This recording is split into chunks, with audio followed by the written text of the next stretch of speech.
नमस्कार दोस्तों। तो आज आपका आज के वीडियो लेक्चर में स्वागत है। कुछ बच्चों की क्वेरी थी कि सर थोड़ा धीरे इसको लेक्चर को लेकर चला जाए, थोड़ी धीरे बोले और हो सके तो थोड़ी क्लैरिफिकेशन के साथ और बोले तो ज़्यादा बेहतर होगा। तो इन सारी चीज़ों पे थोड़ा फोकस किया जाएगा और कोशिश होगी कि ऐसी ना हो। हालांकि ये कारण इसलिए होता था कि वीडियो ज़्यादा लंबा ना हो जाए, इसलिए जल्दी जल्दी बोला जाता था ताकि आप बोर ना फील करें एक समय के बाद। तो चलिए शुरू करते हैं, है ना। तो पहला जो क्वेश्चन है उस बारे में थोड़ा देखिए। सीरियल इंटरवल जो अभिव्यक्ति है, कभी कभी समाचार में इसका उल्लेख किया जाता है, किस चीज़ से संबंधित है वो जो क्वेश्चन है उसके बारे में हम लोग डिस्कस करेंगे। तो पहले हम लोग कुछ इंट्रोडक्शन ले लेते हैं। वो क्वेश्चन के थोड़ी सी आप एक आइडिया ले लीजिए पहले ही उसका आंसर क्या होगा। जो भी बच्चा जीरो से शुरू करना चाहता है, जो बिगनर है, उसके लिए 9 मंथ का ऑनलाइन कोर्स है। NCERT current affair advance course है। 21 का प्रोग्राम चल रहा है। वीडियो पीडीएफ टेस्ट उसमें मिलेगा, वीडियो कॉन्फ्रेंसिंग टेस्ट। और ये आपका कॉल है, कॉन्टैक्ट नंबर, इस पर ज़्यादा जानकारी के लिए कॉल कर सकते हैं।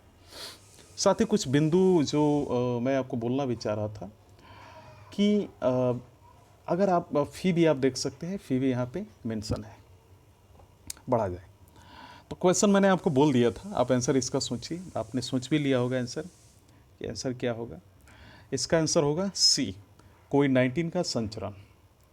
अच्छा, एक चीज़ और है कि इन सारी ऑप्शंस में आप ध्यान देंगे, कुछ ऐसे ऑप्शंस होते हैं जिनको एक्सप्लेन करना थोड़ा सा बेहतर नहीं माना जाता है। उसको आप समझ सकते हैं। कोई अगर फैक्चुअल वर्ड है या काफ़ी ही कंसेप्चुअल वर्ड है तो उसको एक्सप्लेन करें तो बेटर होता है।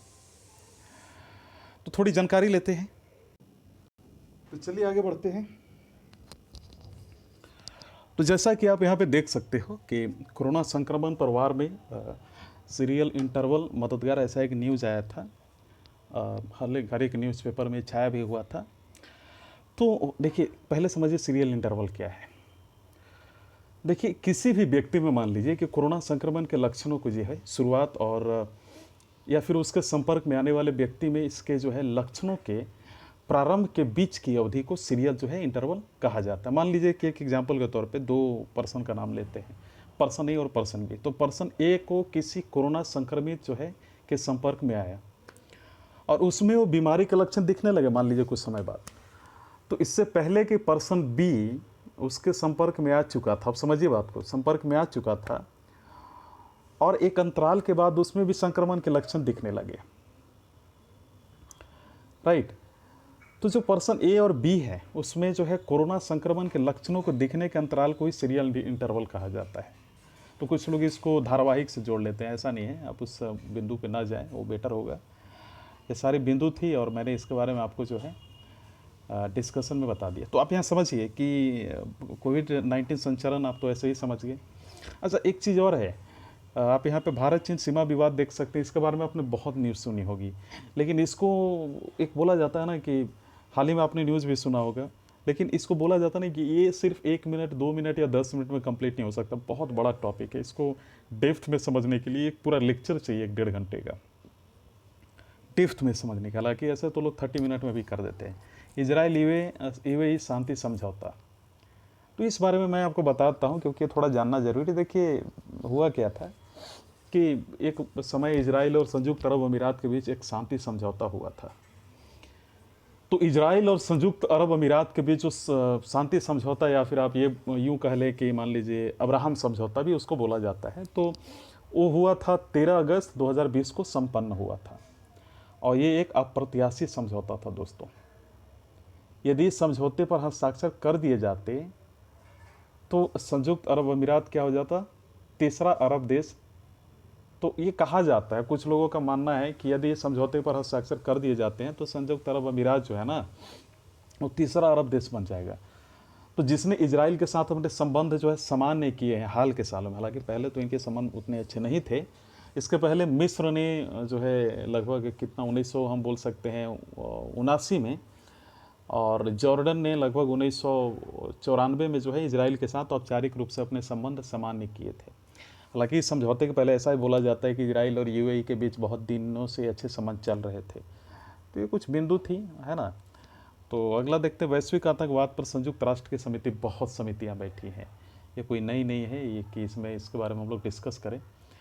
तो हालांकि अभी आपने सुना भी होगा कि संयुक्त राष्ट्र में आतंकवाद के खिलाफ भारत ने आवाज़ उठाई थी और भारत ने अपना जो है वहाँ पे बात भी मनवाया था और पाक को वहाँ पे हार मिली थी। तो ये सारी चीज़ें आपने, हालांकि ये चीज़ हुआ था पुलवामा आतंकी हमला जो हुआ था ना, उसके बाद ये बहुत बड़ा मामला तूल पकड़ लिया था। ये सारी चीज़ें हुई थी और मसूद अजहर पे पाबंदी लगा दिया गया था। खैर वो सब तो अलग बात है, इसके एक्सप्लेनेशन आप देख सकते हैं। अगला जो क्वेश्चन है, the banking regulation bill 2020 empowers which of the following to undertake a scheme of amalgamation of cooperative bank without placing it under moratorium, यानी बैंकिंग अधिनियम संशोधक विधेयक 2020 निम्नलिखित में से किसको सहकारी बैंक के समाकलन की योजना के अधिस्थगन के अधीन रखेगा बिना कार्यान्वित कर किए। तो अब देख लीजिए इसका क्या होगा आंसर, मैं आपको बताता हूँ इसके बाद, है ना। तो जो बैंकिंग अधिनियम 2020 जो है निम्नलिखित में से किसको सहकारी बैंक के समाकलन की योजना को जो है अधिस्थगन के अधीन रखे बिना कार्यान्वित करता है। आप समझिए इसको, थोड़ा सा सोचिए।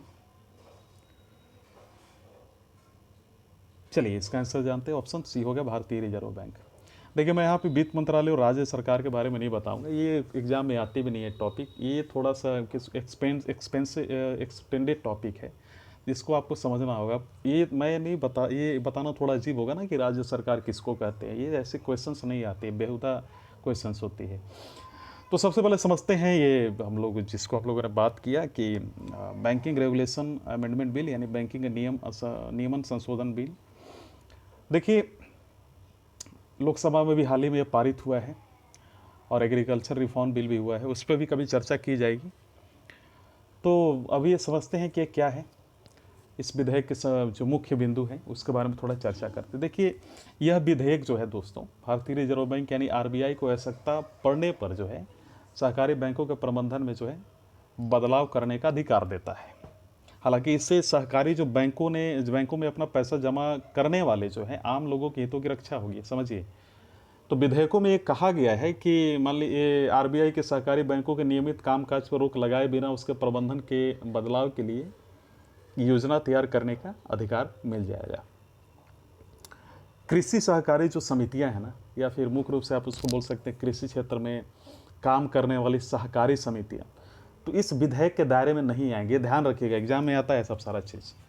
वित्त मंत्री जो निर्मला सीतारमण है उन्होंने संसद के निचले सदन में, यानी संसद के निचले सदन कौन सा हो गया, लोकसभा हुआ, उसमें बिल पर चर्चा के दौरान उन्होंने कहा भी था कि हाँ ये केंद्र सरकार जो है बैंकिंग रेगुलेशन एक्ट 1949 में संशोधन कर बैंक उपभोक्ताओं यानी जो बैंक कंज्यूमर्स हैं उनके जो राइट्स हैं उनके हितों की रक्षा जो है सुनिश्चित करना चाहती है।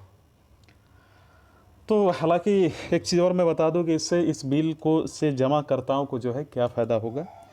इस बिल में जमाकर्ताओं के जो राइट्स हैं उनकी सुरक्षा के लिए, प्रोटेक्शन के लिए बेहतर मैनेजमेंट और समुचित नियमन के जरिए जो है सहकारी बैंकों को बैंकिंग क्षेत्र में हो रहे बदलाव के अनुरूप बनाने का जो है प्रोविज़न किया गया है। हालांकि यह विधेयक जो है दोस्तों इससे संबंधित अध्यादेश का स्थान पर लाया गया है, समझिए इस बात को। अच्छा कुछ एक और बिंदु है आपको समझना है यहाँ पे कि आरबीआई के लेकर कुछ मैं आपको सोच रहा था बता दूँ। देखिए आरबीआई यहाँ पे आपको आंसर जो है मैंने बता दिया आरबीआई होगा। देखिए इसका मुंबई में इसका ऑफिस है, स्थापना 1 अप्रैल 1935 को यानी 85 वर्ष पहले हुआ है ना। और आरबीआई जो है केंद्रीय बैंक है भारत का, सारे बैंकों का संचालन इसको एक शब्दों में बोला जाता है the father of all the banks, यानी सारे बैंकों का बाप, ऐसा बोला जाता है। हालांकि एग्जाम में मत लिखिएगा सारे बैंकों का बाप, आप वहाँ पे लिख सकते हैं कि the father of all the banks, यानी सारे बैंकों का कंट्रोलर यानी पिता जिसको बोला जाता है। रिजर्व बैंक भारत की अर्थव्यवस्था को नियंत्रित करता है, ध्यान दीजिएगा। हालांकि एक चीज़ भूली जाती है कि ये बैंक की कार्य पद्धति जो है ना, या फिर काम करने वाली जो स्टाइल है या शैली है, उसका पर्सपेक्टिव दृष्टिकोण बाबा साहब ने जो है हिल्टन यंग कमीशन के सामने रखा था। जब 1926 में कमीशन भारत में जो है royal commission of Indian currency and finance के नाम से आया था, तब इसके सभी सदस्यों ने बाबा साहब ने लिखे हुए ग्रंथ जो था उसका नाम the problem of the rupee, its origin and its solution. इसका हिंदी क्या हुआ, रुपया का समस्या, इसके मूल्य और इसके समाधान, उसकी जोरदार उन्होंने वकालत की थी उस समय, उसकी पुष्टि भी की थी उन्होंने। तो ब्रिटिशों की जो वैधानिक सभा यानी जिसको बोलते हैं ना लेजिस्लेटिव असेंबली, उन्होंने इस कानून को स्वरूप देते हुए जो है भारतीय रिजर्व बैंक अधिनियम 1934 का नाम दिया था, ध्यान दीजिएगा। हालांकि इसका प्रारंभ जो था केंद्रीय कार्यालय कोलकाता में हुआ था पहली बार, लगभग हालांकि 1937 के आसपास मुंबई में हुआ गया था। तो पहले ये निजी बैंक था, लेकिन 1949 से यह भारत सरकार का जो है एक उपक्रम बन गया, एक हैंड बन गया, एक अपना इंस्टीट्यूशन बन गया। तो शक्तिकांत दास है भारतीय रिजर्व बैंक के वर्तमान गवर्नर हैं, ध्यान दीजिएगा। और 4 सितंबर 2016 को पदभार उन्होंने ग्रहण किया। और पूरे भारत में रिजर्व बैंक के कितने क्षेत्रीय कार्यालय हैं? 29, जिनमें से अधिकांश जो है राजधानियों में स्थित है। तो शक्तिकांत दास के बारे में मैं कुछ बताना चाह रहा था। देखिए, विष्णु साहू एक नाम है, तमिलनाडु के 1980 बैच के सेवानिवृत्त IAS अधिकारी हैं। ये वर्तमान में भारतीय रिजर्व बैंक के जो है 25वें गवर्नर के रूप में जो है कार्यरत है, 25वें। तो दास पहले भारत के 15वीं वित्त आयोग और G20 में भारत के शेरपा के सदस्य थे। तो ये सारी इनके बारे में है, और इनके बारे में क्या जानकारी लीजिएगा। लेकिन मैं कुछ बताना चाह रहा था, CRR क्या होता है। आपने देखा होगा CRR कहीं पे लिखा होता है, यानी कैपिटल रिक्वायरमेंट रेगुलेशन, है ना। ये sorry for that cash reserve ratio, है ना। कैपिटल जो अभी मैंने तुरंत बताया ना, कैपिटल रिक्वायरमेंट रेगुलेशन, ये थोड़ा सा अलग हो जाता है, आपके लिए उतना इंपॉर्टेंट नहीं है। तो थोड़ी समझते हैं इसके बारे में, जानकारी लेते हैं, क्योंकि आपके लिए भी ज़रूरी है। लेकिन इससे पहले मैं आपको बता दूँ रेपो रेट क्या है। देखिए, रेपो रेट क्या होता है ना, देखिए, जब हमें पैसों की ज़रूरत होती है तो हम जो है अपने बैंक अकाउंट खाली हो तो हम क्या करते हैं, बैंकों से कर्ज लेते हैं कि नहीं। और जब हम बैंकों से कर्ज लेते हैं तो वो हमारा सारा जो है पहले क्रेडिट स्कोर चेक करते हैं कि इससे पहले हम लोगों ने लोन लिया है कि नहीं, ये सारी चीज़ें इसके बाद हमें देते हैं। तो इसी तरह बैंक को अपनी ज़रूरत या रोज़मर्रा के जो है काम काज के लिए काफ़ी रकम की ज़रूरत पड़ती है। इसके लिए जो है बैंक भारतीय रिजर्व बैंक से कर्ज लेते हैं, और बैंक इस लोन पर RBI की जिस दर ब्याज चुकाते हैं उसे रेपो रेट कहते हैं। ये चीज़ ध्यान दीजिएगा। रिवर्स रेपो रेट क्या है? कुछ लोगों का मानना था कि सर इस पर भी बता दिए। देखिए, देश में कामकाज कर रहे बैंकों के पास जब दिन भर के कामकाज के बाद जो रकम बची रह जाती है, ध्यान दीजिएगा, बची रह जाती है, उस रकम को RBI में रख देते हैं बैंक्स। तो इस रकम पर RBI क्या करता है, उन्हें ब्याज देती है। तो भारतीय रिजर्व बैंक इस रकम पर जिस दर से बैंकों को ब्याज देता है ना, उसे क्या करते हैं, रिवर्स रेपो रेट कहते हैं। अब CRR क्या है? नकद आरक्षित अनुपात। समझिए, भारत में कामकाज कर रहे बैंकों के लिए कुछ दिशा निर्देश बनाए गए हैं, टर्म्स एंड कंडीशन, और ये नियम जो है रिजर्व बैंक ने बनाए हैं। तो बैंकिंग नियमों के तहत हर बैंक को अपने जो है कुल कैश रिजर्व का एक निश्चित हिस्सा रिजर्व बैंक के पास रखना ही होता है, और इसे कैश रिजर्व रेशो, यानी हम बोल सकते हैं दूसरे शब्दों में क्या बोलेंगे, नकद आरक्षित अनुपात कहते हैं। हालांकि देखिए, RBI ने ये नियम इसलिए बनाए हैं कि जिससे किसी भी बैंक में बहुत बड़ी संख्या में ग्राहकों को रकम निकालने की ज़रूरत पड़े तो बैंक पैसे देने से मना न कर सके। हालांकि आपने देखा होगा कभी कभी बैंक जो है डायरेक्टली नेग्लेक्ट कर देते हैं,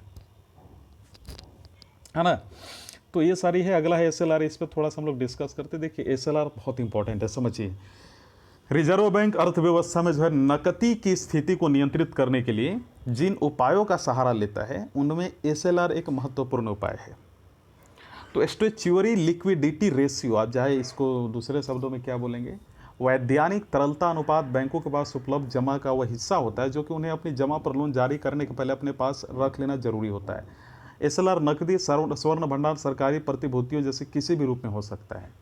हालांकि जब बैंक इस अनुपात को मान लीजिए सुरक्षित रख लेते हैं तो उसके बाद ही उन्हें अपना जमा पर लोन जारी करने की अनुमति होती है, ऐसा इसमें कोई दो राय नहीं है। लेकिन SLR का यह अनुपात कितना होगा और इसका निर्धारण कौन करता है? रिजर्व बैंक करता है।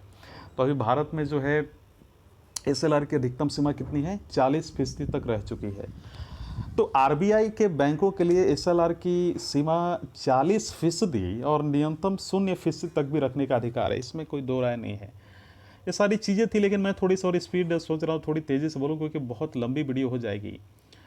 अगली क्वेश्चन है आप इसका एक्सप्लेनेशन देख सकते हैं। अगला क्वेश्चन है the beginning of solar cycle is typically characterised by. सौर चक्र की शुरुआत आमतौर पर किसके द्वारा होती है? देखिए, मैं जल्दी जल्दी इसलिए बोलता हूँ ना कि ये अगर, क्योंकि इसमें 6 क्वेश्चन में दे रहा हूँ तो हो सकता है कि ज़्यादा लंबा भी हो जाए, ये सब ध्यान दीजिएगा। इसलिए मैं कोशिश करता हूँ कि इसको धीरे धीरे लेकर चला, ये थोड़ी तेज़ी, ज़्यादा तेज़ी से नहीं, लेकिन फिर भी एक लेकर चला जाए, क्योंकि आप एक कंपटीशन एग्जामिनेशन की तैयारी कर रहे हैं तो आपको थोड़ी सी चीज़ों को ना जल्दी जल्दी समझना होगा, क्योंकि आप धीरे धीरे समझेंगे तो पता चला कि आपका 1.5-2 साल इसी में लग गया। थोड़ी सी हमें स्मार्ट वर्क करनी है ना। तो चलिए आगे बढ़ते हैं। सौर चक्र की शुरुआत आमतौर पर किसके द्वारा होती है? आपको मैं समय दे रहा हूँ, सोचिए इस बारे में। सी, सूर्य की सतह पर अस्थायी काले धब्बे के द्वारा होती है। आप समझिए इस बात को, बहुत इंपॉर्टेंट है। सौर्य कलंक सिद्धांत है एक, ये समझिए सौर्य कलंक सिद्धांत क्या। मैं सौर्य चक्र पे थोड़ा सा ज़्यादा जोर नहीं दे रहा हूँ, सौर्य कलंक मुझे लगा कि ये चीज़ आपको समझना चाहिए, क्योंकि हालांकि सौर्य चक्र भी मैं बताऊंगा, लेकिन आपको इसके बारे में थोड़ा समझिए, बहुत लंबा मैं बताने वाला हूँ इसमें सौर्य कलंक के बारे में। देखिए क्या है ये चर्चा में क्यों, पहले समझिए। अभी क्या हुआ है कि अमेरिकन एस्ट्रोनॉमिकल सोसाइटी के रिसर्च रिपोर्ट के अनुसार भारतीय विज्ञान शिक्षा एवं शोध संस्थान जो है, उन्होंने कोलकाता के शोधकर्ताओं ने सौर कलंक के नवीन सौर चक्र की पहचान की है। मतलब ऐसा उन्होंने देखा है इस बारे में, है ना। और देखिए, मैं शुद्ध हिंदी में इसलिए बोलता हूँ कि कभी कभी कुछ जो शब्द होते हैं ना, बच्चे सुनते हैं तो उनके माइंड में वो चीज़ काफ़ी, हम बोलते हैं कि उसको काफ़ी कैच कर लेते हैं, और कभी अगर एग्ज़ाम में आता है तो उसको वैसे लिख भी देते हैं। तो इसलिए मैं कोशिश करता हूँ कि वैसे ही बोलूँ जैसे सेंटेंस एग्जाम में लिखी जाती है। देखिए, पिछले कुछ सौर चक्रों में सौर कलंक की तीव्रता कमी रही है, हालांकि जिससे मैं बताऊंगा सौर कलंक क्या है, लेकिन जिससे ऐसा अनुमान था कि एक लंबे और सौर हवास काल के साथ ये चक्र समाप्त हो जाएगा। हालांकि IIACR की शोध टीम के अनुसार ऐसे संकेत मिले हैं कि 25वां सौर चक्र हाल ही में प्रारंभ हुआ है।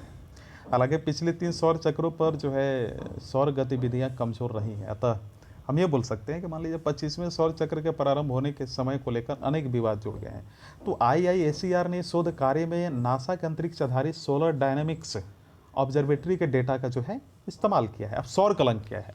तो सौर कलंक सूर्य की सतह पर जो है अपेक्षाकृत ठंडे स्थान होते हैं, जिनके संख्या में लगभग 11 वर्ष के चक्र में वृद्धि तथा कमी होती है, जिन्हें मान लीजिए कि सौर कलंक के विकास तथा हवास का चरण कहा जाता है।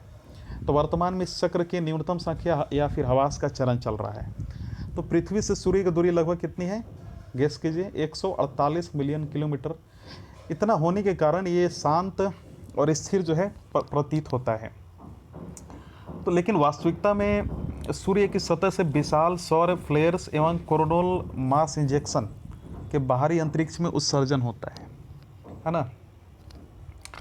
तो इनकी उत्पत्ति सूर्य के आंतरिक भागों से होती है, और ये, लेकिन ये तभी दिखाई देते हैं जब ये सतह पर उत्पन्न होते हैं। तो वर्ष 2019 तक खगोलवादियों ने जो है 24 सौर चक्रों की दस्तावेजीकरण किया था, डॉक्यूमेंटाइजेशन किया था। सौर प्रज्वला क्या है समझिए, और कोरोनल मास इंजेक्शन, मैं इसके बारे में बता दूं। सौर प्रज्वला सूर्य के निकट जो है चुंबकीय क्षेत्र की रेखाओं के स्पर्श, क्रॉसिंग या पुनर्गठन के कारण होने वाली ऊर्जा का जो है अचानक विस्फोट है। लेकिन कोरोनल मास इंजेक्शन क्या है? कोरोनल मास इंजेक्शन सूर्य के कोरोना से प्लाज्मा या चुंबकीय क्षेत्र का विस्फोट है। कोरोना ये मत समझिएगा आप, है ना, जिसमें अरबों टन कोरोनल सामग्री उत्सर्जित होती है तथा इससे पिंडों के चुंबकीय क्षेत्र में परिवर्तन हो सकता है। अगली जो है 25वां सौर चक्र, उस बारे में मैं आपको बताकर आगे बढ़ता हूँ। सौर कलंक जोड़े के रूप में पाए जाते हैं, ध्यान दीजिएगा।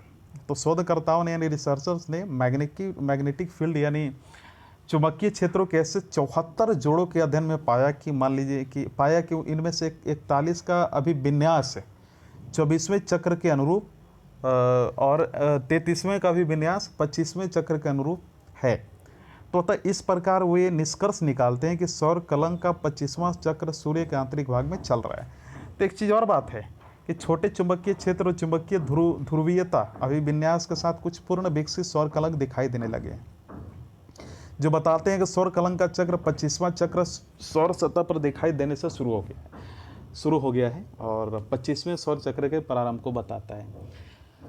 अब समझिए कि सूर्य की सतह पर सबसे बड़ा विस्फोट क्या है। मैंने अभी आपको बता दिया, हालांकि ये चीज़ जान लीजिए कि ये उतनी इम्पोर्टेंट नहीं है, लेकिन कुछ चीज़ों में आपको समझना है कि ये कुछ ऐसी चीज़ें होती हैं जिसको एग्ज़ाम के लिहाज से आपको खुद पढ़ना होता है। तो अभी कुछ ऐसी चीज़ें जिसमें बोला जा रहा है कि सूर्य पर नज़र जो मान लीजिए स्याह धब्बा रहा है, उसका रहस्य क्या है।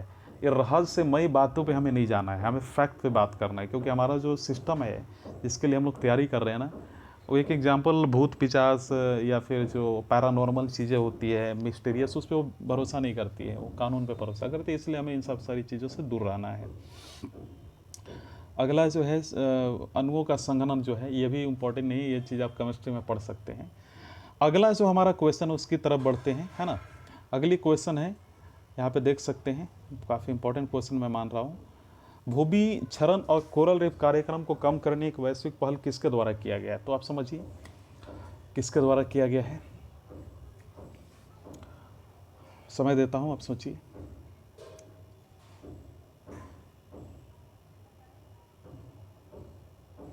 चलिए, G20 के द्वारा किया गया है, लेकिन पहले समझिए। देखिए, G20 के द्वारा भूमि क्षरण को कम करने के लिए एक वैश्विक पहल की गई है, जो कि कोरल रीफ प्रोग्राम को लॉन्च उन्होंने किया है। देखिए, हुआ क्या है कि 16 सितंबर को 2020 को G20 पर्यावरण मंत्रियों की जो बैठक वर्चुअल आयोजित की गई थी वहाँ पे। तो इस बैठक में क्या हुआ था कि भारत का प्रतिनिधित्व केंद्रीय पर्यावरण मंत्री प्रकाश जावड़ेकर कर रहे थे। तो बैठक को जो है G20 लीडर्स समिट जो है 2020 के लिए शेरपा ट्रैक के एक भाग के रूप में आयोजित किया गया था, और थीम था realising opportunities of 21st century for all, है ना। यानी हमें उस बारे में समझना, जो अवसर है, जो मौके हैं 21वीं शताब्दी सबके लिए, उस अवसर को पहचानना। तो इसका जो है, इसका मुख्य उद्देश्य मौजूदा ढांचे को मजबूत करना था, और करना है। ये G20 सदस्य राज्यों के भीतर जो है भूमि क्षरण को रोकेगा और इसे रिवर्स करेगा। हालांकि यह कार्य सतत विकास लक्ष्यों को प्राप्त करने के मार्ग में किया जाएगा। सतत विकास लक्ष्य का उद्देश्य 2030 तक लैंड डिग्रेडेशन न्यूट्रलिटी हासिल करना है, इनका मेन उद्देश्य। अब समझिए कि कोरल रीफ प्रोग्राम क्या है। देखिए, इस कार्यक्रम का उद्देश्य प्रवाल भित्तियों के संरक्षण, रिस्टोरेशन और उन्हें अधिक क्षरण से बचाने के लिए जो है अनुसंधान विकास का फास्ट ट्रैक करना है ना। तो ये समझना है आपको। तो एक चीज़ और है, शेरपा ट्रैक। क्या अभी आपने सुना होगा, शेरपा ट्रैक का मैंने नाम लिया। देखिए, शेरपा ट्रैक मंत्रियों की बैठक है दोस्तों। शेरपा ट्रैक मुख्य रूप से शिक्षा, कृषि, जलवायु, डिजिटल अर्थव्यवस्था, भ्रष्टाचार विरोधी, रोजगार, ऊर्जा, पर्यटन, स्वास्थ्य, व्यापार, निवेश पर केंद्रित है। तो भारत का इसमें क्या रुख है, आप समझिए। मैं दो चीज़ और चीज़ों पे डिस्कस करूंगा। तो भारत ने बैठक में अपने जो राष्ट्रीय तटीय मिशन कार्यक्रम पर प्रकाश डाला। अब एक क्वेश्चन आते हैं कि राष्ट्रीय तटीय मिशन कार्यक्रम क्या है। तो इस मिशन को जलवायु परिवर्तन में राष्ट्रीय कार्य योजना के तहत स्थापित किया गया था, समझिए इस बात को। और इस मिशन के तहत भारत सरकार का उद्देश्य तटीय क्षेत्र में तटरेखा, है ना, और समुदाय की रक्षा करना है ना। तो एक चीज़ और है कि साथ ही तटीय क्षेत्रों में तटीय और समुद्री पारिस्थितिक तंत्र पर जलवायु परिवर्तन के प्रभाव को संबोधित करेगा। इस कार्यक्रम का मेन उद्देश्य है एकीकृत तटीय क्षेत्र में प्रबंध परियोजना, है ना। तो इसे 2010 में 1400 करोड़ की लागत से लॉन्च किया गया था, और यह परियोजना जो है कहाँ कहाँ लागू हुआ था, गुजरात, पश्चिम बंगाल, उड़ीसा में लागू की गई थी। और इस परियोजना के तहत आश्रय बेल्ट वृक्षारोपण, मैंग्रोव वृक्षारोपण, प्रवाल प्रत्यारोपण, प्रदूषण उन्मूलन और आजीविका सुरक्षा को बढ़ाने का काम किया गया था। तो ये सारी कुछ चीज़ें थी जो सोचा कि मैं आपको बता दूं थोड़ा डिटेल में, लेकिन रियो 20+ के बारे में बताना चाह रहा था। देखिए, कुछ शॉर्ट में मैं बताऊंगा कि रियो +20 सम्मेलन जो था ना, सतत विकास, है ना, सतत विकास, इंक्लूसिव डेवलपमेंट से संबंध संयुक्त राष्ट्र सम्मेलन UNCAD बोलते हैं उसको, का आयोजन 2012 में 20-22 जून तक रियो डी जेनेरियो ब्राज़ील में किया गया था। वो राजधानी है ब्राज़ील की, रियो डी जेनेरियो, जिनारियो इसको बोलते हैं, जेनारियो। तो इस सम्मेलन का आयोजन 1992 में रियो डी जेनेरियो में आयोजित अर्थ शिखर सम्मेलन के 20 वर्षों के बाद किया जा रहा है। तो इसलिए इसे रियो +20 भी कहा जाता है। UN convention to combat desertification क्या है, समझिए, बहुत इंपॉर्टेंट है, क्योंकि मैंने सोचा है कि इस बारे में आपको बता दूं। देखिए, प्रत्येक वर्ष 17 जून को विश्व मरुस्थलीकरण और सूखा रोकथाम दिवस का आयोजन किया जाता है। हालांकि इस बार इस दिवस के अवसर पर नई दिल्ली में आयोजित होने वाला समारोह में भारत ने सतत विकास लक्ष्यों को प्राप्त करने के प्रति प्रतिबद्धता जाहिर की है ना। तो वर्ष 2019 के लिए इसकी थीम क्या थी? Let's grow the future together था, है ना। तो इस कन्वेंशन के बारे में जानते हैं। देखिए, संयुक्त राष्ट्र मरुस्थलीकरण रोकथाम कन्वेंशन संयुक्त राष्ट्र के अंतर्गत 3 रियो समझौतों में से एक है। तो 2 अन्य समझौते कौन कौन है? पहला जैव विविधता पर समझौता और दूसरा जलवायु परिवर्तन पर संयुक्त राष्ट्र फ्रेमवर्क समझौता, जिसको इंग्लिश में United nation framework convention on climate change भी बोला जाता है, यानी UNFCCC। तो UNCCD एकमात्र अंतर्राष्ट्रीय समझौता है जो पर्यावरण एवं विकास के मुद्दों पर कानूनी रूप से बाध्यकारी है। तो मरुस्थलीकरण की चुनौती से निपटने के लिए अंतर्राष्ट्रीय प्रयासों के बारे में लोगों में जागरूकता बढ़ाने के उद्देश्य से इस दिवस को 25 साल पहले शुरू किया गया था दोस्तों। तो एक बहुत मज़ेदार चीज़ हुई थी, तब से प्रत्येक वर्ष 17 जून को यह दिवस मनाया जाता है, यानी विश्व मरुस्थलीकरण और सूखा रोकथाम दिवस। तो ये है एक चीज़। और फिर अगला जो है राष्ट्रीय संयुक्त राष्ट्र जलवायु कार्रवाई जो है शिखर सम्मेलन 2019, इस बारे में जानते हैं। ये ज़रूरी भी है एग्ज़ाम को लेकर, मैं ऐसा मानता हूँ। तो चलिए देखते हैं, है ना। संयुक्त राष्ट्र जलवायु कार्रवाई शिखर सम्मेलन 2019। देखिए, इससे संबंधित एक क्वेश्चन क्या आ सकता है कि 23 सितंबर 2019 को संयुक्त राष्ट्र जलवायु कार्रवाई शिखर सम्मेलन कहाँ आयोजित हुआ है? ये भी क्वेश्चन आ सकता है। तो न्यूयॉर्क में हुआ था, सिंपल है ना। 23 सितंबर 2019 को संयुक्त राष्ट्र जलवायु कार्रवाई शिखर सम्मेलन 2019 में न्यूयॉर्क में आयोजित हुआ था। तो सम्मेलन का मुख्य फोकस पेरिस समझौते को लागू करने के कार्रवाई में तेजी लाना था। हालांकि पेरिस योजना को लागू करने के अलावा यह शिखर सम्मेलन नव स्वतंत्र कार्य पर विशेष ध्यान देता है, जिसका नेतृत्व कितने कर रहे हैं? 19 देश कर रहे हैं। तो इस अंतर्राष्ट्रीय संगठन समर्थन प्रदान कर रहे हैं, इसको मिल रहा है एक समर्थन अंतर्राष्ट्रीय संगठन से। तो भारत और स्वीडन इस समूह के नेतृत्व करेंगे। ध्यान देना है, इस्पात, सीमेंट, एल्यूमिनियम, उड्डयन और पथ परिवहन जैसे क्षेत्रों में उत्सर्जन की मात्रा अधिक होती है ना। तो इसमें एक चीज़ और ध्यान देना है, काफ़ी इंपॉर्टेंट, कि नेतृत्व समूह ऊर्जा केंद्रित क्षेत्र जिसमें कार्बन की मात्रा को कम करना कठिन है और उसको कम कार्बन वाली अर्थव्यवस्था की ओर ले जाने का प्रयास करेगा। ये सारी चीज़ें हैं, तो ये भी सारी है, इस पर ध्यान देना है। और इसके बाद अगला जो है हमें समझना है G20 देशों के पर्यावरण मंत्री स्तरीय बैठक। देखिए, इस बारे में हम लोगों ने डिस्कस कर लिया। मुझे नहीं लगता है कि इस बारे में ज़्यादा डिस्कस करना ये होगा, ये है ना। तो ये थोड़ा सा आप समझिए, थोड़ा सा है ना। और लेकिन एक चीज़ मैं आपको बता सकता हूँ, G20 देशों का टोटल नाम, क्योंकि ज़रूरी भी है। देखिए, इसमें अर्जेंटीना है, आप खुद से भी कर सकते हैं, ऑस्ट्रेलिया, ब्राज़ील, कनाडा, चीन, यूरोपीय संघ हो गए, फ्रांस, अच्छा जर्मनी भी है, भारत है, इंडोनेशिया है, इटली है, जापान, मैक्सिको, रूस, सऊदी अरबिया, दक्षिण अफ्रीका, दक्षिण कोरिया, तुर्की, है ना। और यूनाइटेड किंगडम और संयुक्त राज्य अमेरिका, स्पेन। हालांकि स्पेन एक अस्थायी देश है जो हर वर्ष आमंत्रित होता है ना।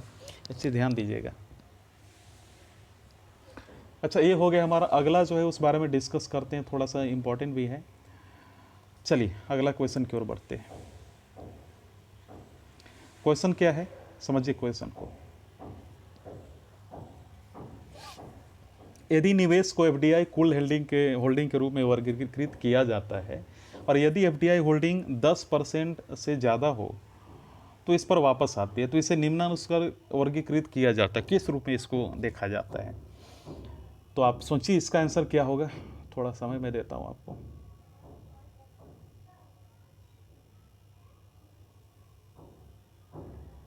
इसका आंसर डी होगा, इसमें से कोई नहीं, है ना। ये चीज़ ध्यान दीजिएगा। अब समझिए क्या है, क्यों ऐसा है। FDI और FPI के बीच अंतर के बारे में थोड़ा समझ लीजिए, लेकिन मैं आपको कुछ इसके कारण बता देता हूँ। देखिए, विदेशी निवेश का अर्थ क्या होता है? मान लीजिए किसी भारतीय कंपनी के पूंजीगत साधनों में या फिर LLP की पूंजी आधार पर भारत के बाहर निवासी व्यक्ति द्वारा किया गया निवेश, है ना। तो अब इस समझिए बात क्या है। FDI देखिए, अंतर्राष्ट्रीय वित्तीय प्रवाह जो मैं इसके बारे में बात करूँ, प्रत्यक्ष विदेशी निवेश यानी FDI, उसके बारे में, है ना। तो देखिए FDI यहाँ पे, हालांकि FDI के बारे में पॉइंट नहीं था, FPI के बारे में था। FPI को लेकर पहले डिस्कस करते हैं। देखिए, विदेशी पोर्टफोलियो जो निवेश है, विदेशी पोर्टफोलियो निवेश, उस बारे में समझिए। देखिए, विदेशी पोर्टफोलियो निवेश तब होता है दोस्तों जब एक अंतर्राष्ट्रीय निवेशक किसी अन्य देश के उद्यम के निष्क्रिय होल्डिंग में निवेश करता है। हालांकि एफपीआई निवेशक विदेशी कंपनी में एक निष्क्रिय भूमिका निभाते हैं और एफपीआई में नियंत्रण का असर कम होता है, ध्यान दीजिएगा, क्योंकि निवेशक केवल स्वामित्व का अधिकार प्राप्त करना चाहते हैं और करते हैं। तो इसे समाप्त करना आसान है, इसलिए इसे आसानी से बेचा भी जा सकता है। हालांकि एफपीआई का एक औसत निवेशक के लिए सुलभ है, क्योंकि आवश्यक निवेश पूंजी बहुत बड़ी नहीं है, तो इस मामले में प्रवेश और निकास आसान है। हालांकि एफपीआई में निवेश केवल वित्तीय परिसंपत्तियों में किया जाता है हमेशा से ही, और एफपीआई निवेश अल्पावधि हो सकता है, यानी टेम्पररी हो सकता है, और परियोजनाओं को कम कुशलता से प्रबंधित किया जाता है, मतलब ज़्यादा स्किल मैनेजमेंट इसमें रिक्वायर नहीं होती है। हालांकि एफपीआई अधिक विविध स्रोतों से आते हैं। मान लीजिए कि एक छोटी कंपनी का पेंशन फंड हो गया, व्यक्तियों द्वारा रखे गए म्यूचुअल फंड के माध्यम से, इक्विटी इंस्ट्रूमेंट से, या फिर विदेशी उद्यम के ऋण के माध्यम से निवेश होता है। ये सारी चीज़ें हैं। और इसके बाद प्रत्यक्ष विधि निवेश मैंने आपको बता ही दिया। फिर इसके बाद जो है अगला समझिए, जो काफ़ी इंपॉर्टेंट है, वैकल्पिक निवेश कोष, है ना। लेकिन ये समझिए विदेशी निवेश के बारे में। देखिए, किसी एक देश की कंपनी का दूसरे देश में किया गया निवेश प्रत्यक्ष विदेशी निवेश कहलाता है, और ऐसे निवेश से निवेशकों को एक दूसरे देश की उस कंपनी के प्रबंधन में कुछ हिस्सा हासिल हो जाता है, जिसमें उसका पैसा लगता है। ये चीज़ ध्यान दीजिएगा। अगला जो काफ़ी इंपॉर्टेंट है, मैं भी मानता हूं कि उसको समझना बहुत ज़्यादा ज़रूरी है। अगला क्या है, देखिए, वैकल्पिक निवेश कोष। अब समझिए क्या है वैकल्पिक निवेश कोष क्या है। देखिए, ये कोष सेबी द्वारा विनियमित होती है, यानी security exchange board of India. तो भारत में स्थापित ये कोष देशी या विदेशी निवेशकों से धन प्राप्त कर इसके द्वारा परिभाषित निवेश नीति के अनुसार निवेश करते हैं। तो इसमें 3 श्रेणियां होती हैं। पहली श्रेणी, ये जो है वैकल्पिक निवेश कोष स्टार्टअप या शुरुआती चरण के उद्यमों में निवेश करते हैं, जैसे मान लीजिए वेंचर कैपिटल फंड और इंफ्रास्ट्रक्चर फंड। श्रेणी 2 में जो आता है, ये श्रेणी 1 और 2 में नहीं, 3 में नहीं आते हैं, जो दूसरी की मैंने बात की। ये कोष दिन प्रतिदिन की अपनी परिचालन आवश्यकताओं को पूरा करने के अलावा लाभ या ऋण लेने का कार्य नहीं करते हैं। इन कोष को सेबी वैकल्पिक निवेश कोष अधिनियम 2012 के तहत अनुमति दी जाती है। और जैसे रियल एस्टेट फंड हो गया, निजी इक्विटी फंड हो गया, और ये जो है विविध या जटिल व्यापारिक रणनीतियों का प्रयोग करते हैं। श्रेणी 3 की मैं बात कर रहा हूँ, तीसरा का। और सूचीबद्ध या गैर सूचीबद्ध डेरिवेटिव पे निवेश कर लाभ प्राप्त कर सकते हैं, जैसे सार्वजनिक इक्विटी कोष में निजी निवेश, हेज कोष, है ना। ये सारी चीज़ें इसमें समझनी है हमें। अब हमारे लिए अगला जो क्वेश्चन है काफ़ी इंपॉर्टेंट है, इस बारे में थोड़ा देखते हैं। क्वेश्चन है, कोसी रेल महासेतु कहाँ इनोग्रेटेड किया गया है हाल में। बहुत इंपॉर्टेंट है। अभी तो हाल ही में प्राइम मिनिस्टर के द्वारा ये किया भी गया। सिंपल है, आप बताइए सोचकर। बिहार में किया गया ना, कहाँ किया गया है, सोचिए सोचिए सोचिए, कहाँ किया गया है, बिहार में। हाँ, और देखिए, मैं इसमें उत्तर प्रदेश, झारखंड, पश्चिम बंगाल, बिहार के बारे में कुछ नहीं बताऊंगा, इसके बारे में मैंने बता दिया है। और उत्तर प्रदेश के बारे में आपको जानकारी है ही, क्योंकि आप इसी पीसीएस के एग्जामिनेशन की तैयारी कर रहे हैं। मैं इसमें सिर्फ किसके बारे में बताऊंगा, कोसी जो रेल महासेतु, उस पर थोड़ी उसकी जानकारी दूंगा। उसके बारे में क्या जानकारी दूँ, अभी उसकी हिस्ट्री भी नहीं है आप। लेकिन एक चीज़ और समझ लीजिए कि कुछ ऐसे बिंदु होती है जिसको समझाना थोड़ा सा अच्छा नहीं। लेकिन मैं कोसी रिवर के बारे में बता दूं। देखिए, कोसी नदी नेपाल में हिमालय से निकलती है और बिहार में भीम के नगर के रास्ते से भारत में प्रज्वल में दाखिल होती है, और इसमें आने वाली बाढ़ से बिहार में बहुत तबाही होती है। हालांकि इस नदी को बिहार का अभिशाप भी कहा जाता है। तो हालांकि भौगोलिक रूप के से देखेंगे तो आपको पता चलेगा कि पिछले 250 वर्षों में 120 किलोमीटर का विस्तार कर चुकी है। इसकी लंबाई 729 किलोमीटर है, और ये क्षेत्र को कवर करती है, जैसे Tibet, Nepal, north central India. और इसके जो स्रोत है ना दोस्तों, वो है सुन, कोसी, अरुण नदी, तामुर नदी, है ना। तो ये सारी चीज़ें हैं। चलिए इसी के साथ अपने लेक्चर को समापन करते हैं। वीडियो देखने के लिए धन्यवाद।